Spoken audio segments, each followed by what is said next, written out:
आप मस्ती से रहो, मस्ती से जियो और शेर की तरह मस्ती से घूमो। काले के आने के बाद चीजें पलट गई।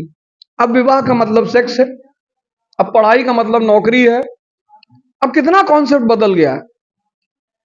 विवाह का मतलब सेक्स थोड़ी होता है। विवाह तो एक ना, मैंने वेटर का भी काम किया, बार में मैंने काम किया, मैं गुरुद्वारा बंगला साहिब के सामने सोया हूँ, खाया पिया हूँ, लेकिन मुझे वो चीज कोई बहुत जंगल में जितनी निरंकुशता से शेर घूमता है उतना हिरन नहीं। क्योंकि मैंने खुद ही इतना संघर्ष किया है, लड़ाइयां लड़ी हैं और बार में काम किया ही किया है। तो बड़े सारे काम में अगर पैसे की गरीबी है तो उससे निपटा जा सकता है, मन की गरीबी से नहीं निपटा जा सकता। उसके लिए फिर बहुत चुनौती है। जो मन संस्कृति की आधारशिला है, शिक्षा, योग और ध्यान। और हनुमान चालीसा में कहा गया है कि भगवान से सिर्फ 3 चीज मांगनी चाहिए: बल, बुद्धि।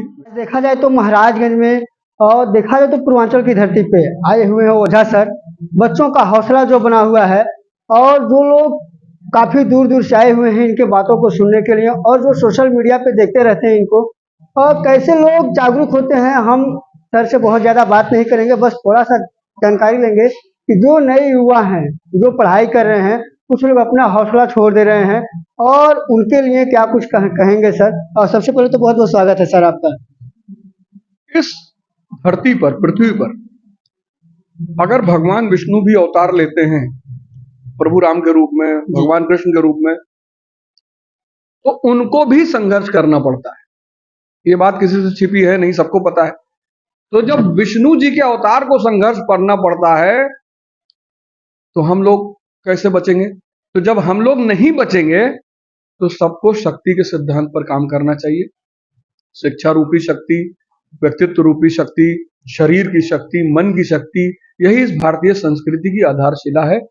शिक्षा, योग और ध्यान। और हनुमान चालीसा में कहा गया है कि भगवान से सिर्फ 3 चीज मांगनी चाहिए: बल, बुद्धि, विद्या। बल बुद्धि विद्या। सर कुछ ऐसे छात्र भी हैं जो पढ़ाई करते करते कभी कुछ गरीब परिवार से होते हैं, वो सोचते हैं कि अब मैं कुछ आगे कर नहीं पाऊंगा, क्या कहेंगे सर उन्हें? देखो, अगर पैसे की गरीबी है तब तो कोई बात नहीं है। अगर मानसिक गरीबी है तो उससे निकालना बहुत मुश्किल है। क्योंकि मैंने खुद ही इतना संघर्ष किया है, लड़ाइयां लड़ी हैं और बार में काम किया ही किया है। तो बड़े सारे काम में अगर पैसे की गरीबी है तो उससे निपटा जा सकता है, मन की गरीबी से नहीं निपटा जा सकता। उसके लिए फिर बहुत चुनौती है। जो मन से गरीब है, अगर यही बात अब्राहम लिंकन सोच लेते, यही बात मोदी जी सोच लेते, कितने सामान्य परिवार से हैं हमारे प्रधानमंत्री, तीसरी बार प्रधानमंत्री बने हैं, चुनौतियां उनके सामने भी आई होंगी। तो रास्ता कैसे निकालना है, आगे कैसे बढ़ना है, इस पर विचार करना ज्यादा जरूरी है बनस्पति गरीबी को। क्या सर और क्या कहना चाहेंगे इस प्रकार से जो भी छात्र हैं, क्या हौसले के रूप में दिया जाए उनको? हौसले के रूप में यह है कि जंगल में जितनी निरंकुशता से शेर घूमता है उतना हिरन नहीं घूमता। उसकी वजह यह है कि शेर के पास मन और शरीर दोनों की शक्ति है। तो अगर आप चाहते हो कि इस धरती पर, इस पृथ्वी पर आप मस्ती से रहो, मस्ती से जियो और शेर की तरह मस्ती से घूमो, तो योग, ध्यान और शिक्षा का सहारा लेकर आप अपनी मन और तन की शक्ति का विकास करिए। मैं आशा करता हूं कि आप कभी निराश नहीं हो। सर आप एक बात कहे थे कि अडानी से भी अ, अमीर हूँ, वो आकर के यूनिवर्सिटी भी इस प्रकार से कुछ था, वो क्या था सर? नहीं, मैंने कहा कि पैसे की अमीरी थोड़ी होती है। पैसा तो एक उपलब्धि है, आपके पास ज्यादा है, लेकिन ज्ञान, इस देश में ज्ञान सर्वोपरि रहा है।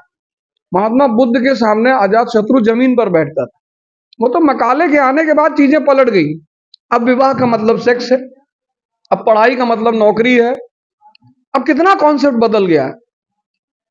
विवाह का मतलब सेक्स थोड़ी होता है। विवाह तो एक तपस्या का, गृहस्थ आश्रम है, तपस्या का आश्रम है। लेकिन इस शिक्षा प्रणाली ने, आधुनिक शिक्षा प्रणाली ने सारे सिद्धांतों को पलट दिया। उस संदर्भ में मैं कह रहा था कि अदानी जी के पास पैसा ज्यादा है पर अमीरी में हमसे कम है। आइए हम आप लोगों को दिखाने का प्रयास कर रहे थे महाराजगंज से, और ओझा सर हैं, बाकी और भी लोग हैं, तो हम आप लोगों को दिखाने का यही मकसद था कि जो इनका संघर्ष, सर अपने संघर्ष के बारे में थोड़ा सा कुछ बताएंगे, जो भी जो स्टार्टअप रहा होगा। संघर्ष बहुत रहा है। वैसे मैंने अपने वीडियो में, अपने शोज में उन सब पे चर्चा की है। और मुझे उस बात का कोई गुरेज नहीं है। मैंने कहा ना, मैंने वेटर का भी काम किया, बार में मैंने काम किया, मैं गुरुद्वारा बंगला साहिब के सामने सोया हूँ, खाया पिया हूँ, लेकिन मुझे वो चीज़ कोई बहुत बड़ी नहीं लगी, क्योंकि मैं इतिहास का विद्यार्थी रहा हूँ और वहां मैंने देखा कि लाल बहादुर शास्त्री जैसे लोग जमीन से उठकर प्रधानमंत्री बन गए, इसलिए उस बात का मुझे कोई दुख नहीं होता था। मैं जानता था ये जीवन का एक दौर है। जय हिंद।